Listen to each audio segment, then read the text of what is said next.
இந்த வேட்டி சட்டை எங்க திருடுன? நீங்க எங்க திருடுனீங்களோ அங்கதான் நானும் திருடுனேன். இவ்வளவு நாள் என் ரூட்ல கிராஸ் பண்ணிட்டு இருந்தேன். இப்ப என்கிட்டயே நேரா மோத ஆரம்பிச்சிட்டியா? எங்கடா வந்த? நீங்க பார்க்க வந்த பொண்ணு நான் கேட்க வந்தேன். பார்க்கலாமா? கேட்கலாமா? எவன்டா அவன் வீட்டுக்கு முன்னாடி சத்தம் போட்டுக்கிட்டு மச்சான் மச்சான் மச்சான். ஓ, நீங்க தான் என் தங்கச்சிய புண்ணு பார்க்க வந்திருக்கீங்களா? உங்க தங்கச்சிக்கு எங்கேயும் புண்ணு? மச்சான் ரெண்டு பேர்ல யாரு மச்சாங்கிறத நான் தான் முடிவு பண்ணணும். வீட்டுக்குள்ள வச்சு பேச வேண்டிய விஷயத்தை வெளியே வச்சு பேசுறீங்க. ஆமா வாங்க. அந்த பொண்ணு கிடப்பான்னு மனப்பால் குடிக்காதரா, கழுதப்பால் குடிச்ச கருங்காட்டேரி. உன்ன மாதிரி பால் பிச்சுற கை நாட்டுக்கு முத்திர குத்துவான்னு மனப்பால் குடிக்காத. உன் மூஞ்சி நிறைய கரியலி தான் பூச போறா. என்னடா சிரிக்கிற? நான் வயசுல பெரியவன். பொண்ணு எனக்கு தான். அப்ப 60 கல்யாணம் பண்ணிக்கங்க.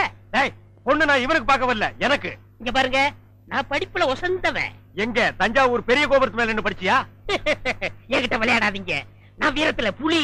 கொட்டையை எடுத்துதான் எடுக்காதுதான்? எடுத்ததுதான். நான் அந்த புலி சொல்ல, பாய் புலி சொன்னேன். நான் மட்டும் என்ன சாம்பார்ல கரைக்கிற புலி தான் சொன்னேன். நான் பெண்களை நாயா மதிக்கிறேன்.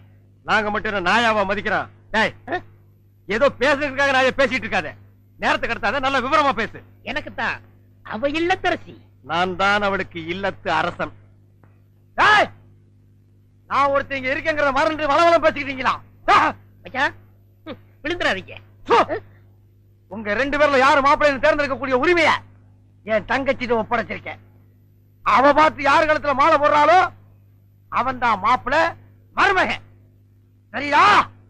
இதுவரைக்கும் வீரத்துக்காக வானத்தையே பார்த்து விரைச்சிருந்த வீச்சருவா இப்ப முத பாசத்துக்காக தரையிறங்கும்.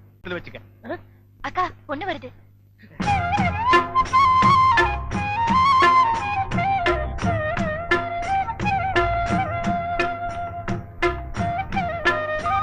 மணிமேகலை, என்னடா வெக்கமா?